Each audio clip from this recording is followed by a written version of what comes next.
1919 April 13 ఈ తేదీ భారతదేశ చరిత్రలో ఒక మౌన అరుపు. పంజాబ్లోని అమృత్సర్ పట్టణం, అక్కడే ఉన్న ఒక చిన్న మైదానం, జలియన్ వాలా బాగ్. ఆ రోజు అక్కడికి వేల మంది వచ్చారు. పురుషులు, మహిళలు, పిల్లలు. ఎవరూ ఆయుధాలు పట్టలేదు, ఎవరూ గొడవకు రాలేదు. తమ బాధలు చెప్పుకోవడానికి ఒక ప్రశాంత సమావేశానికి మాత్రమే. కాని ఆ ప్రశాంతత ఎక్కువసేపు నిలబడలేదు. బ్రిటిష్ సైన్యంతో అక్కడికి వచ్చాడు జనరల్ డయర్.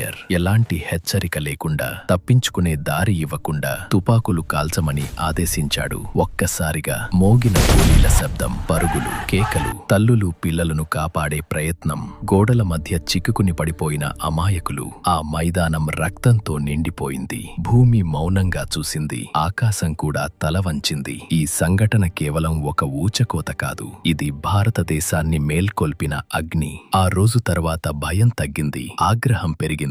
స్వాతంత్ర్యం కోసం పోరాటం మరింత బలపడింది. జలియన్ వాలా బాగ్ ఒక ప్రదేశం కాదు, ఇది త్యాగానికి గుర్తు, స్వేచ్ఛకు చెల్లించిన ధర.